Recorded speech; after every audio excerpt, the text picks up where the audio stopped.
All right, viewers, those are the headlines and our top focus. U.S. President Donald Trump has announced that Israel has agreed to the withdrawal lines proposed and the phased plan for IDF's retreat from Gaza, urging Hamas to agree to follow his 20-point plan in order to trigger an immediate ceasefire. This comes as Hamas leadership has stated that no plan for disarmament will be acted upon until Israeli forces withdraw from Gaza, and that there are 2 to 3 points of contention in Trump's 20-point plan. Now, taking to his social media platform Truth Social, President Trump has announced that Israel has agreed to the initial withdrawal line and that a ceasefire will be immediately effective upon Hamas leadership's assent to the plan. This will in turn trigger hostage and prisoner exchanges, following which the next phase of Trump's plan will be put into effect.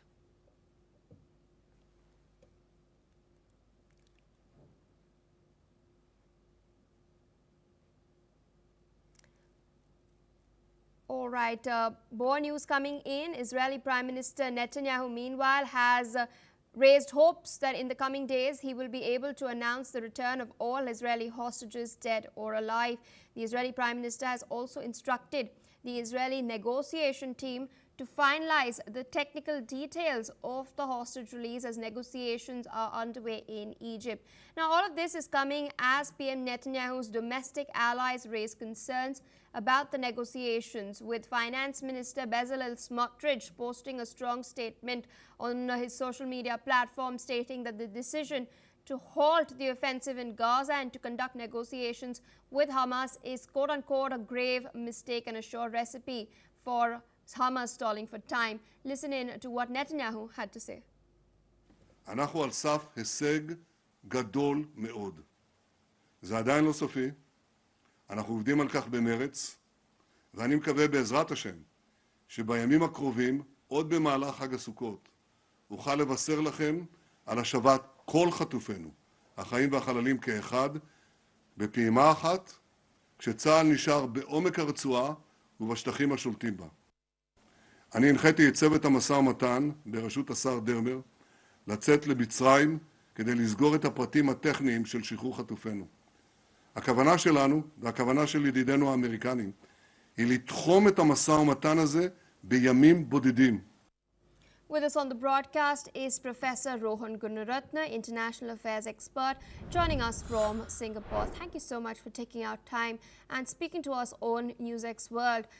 At the outset, after Donald Trump's ultimatum, Hamas has expressed its willingness to release all Israeli hostages. In fact, negotiations to discuss the details, they'll be taking place in Cairo with the involvement of the U.S. Special Envoy. How do you view the statement that has come out and the fact that negotiations are going to commence very soon? Is this a genuine breakthrough or a tactical move by Hamas? Yeah, it is a genuine breakthrough because of 2 principal reasons. One is the bombing of Gaza has ceased. Netanyahu requested the IDF and there is no more active fighting in Gaza. Second is, of course, Egypt is preparing to host the next meeting with the US mediators and Hamas, and the Israeli delegation is about to arrive in Cairo to move forward. So these 2 are very, very significant steps.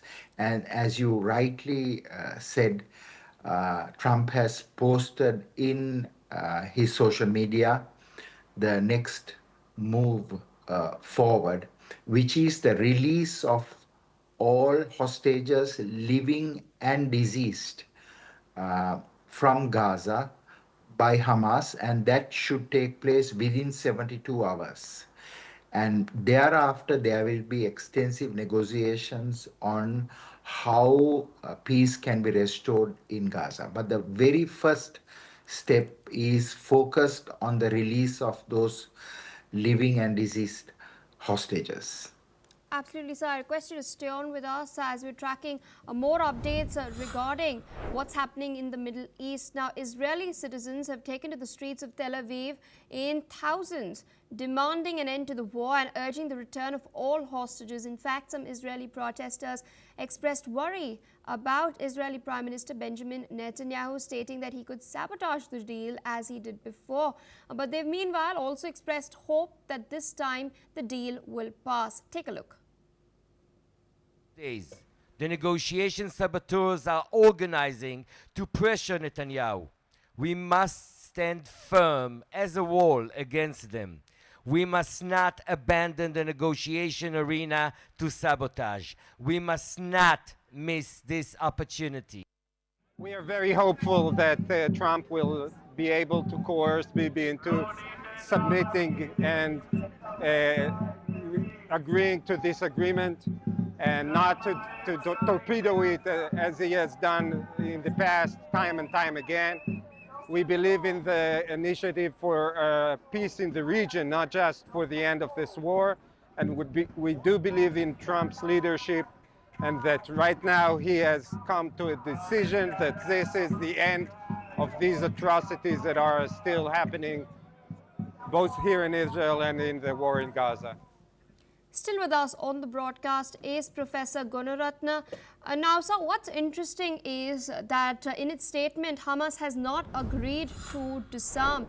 Now, in this context, what are the risks if the ceasefire is in place and Hamas retains even part of its stockpile, the weapon stockpile or tunnel infrastructure?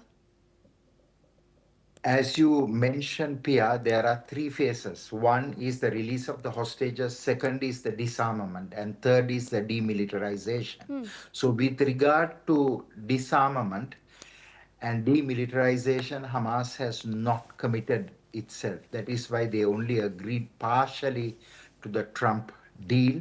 What is important is Netanyahu himself is committed to the release of the hostages. Of course, there's a radical far right in Israel that is calling for the continuity of IDF operations in Gaza to eliminate the Hamas and to dismantle the anti-Hamas infrastructure. But Netanyahu has taken this path, working with Donald Trump, to ensure the release of the hostages. That phase has now been consolidated.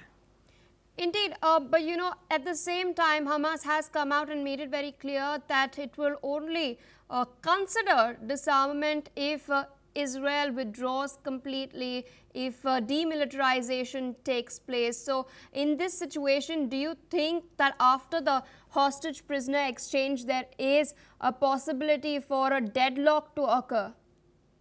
It is possible because IDF continues to dominate and control certain areas of the Gaza Strip.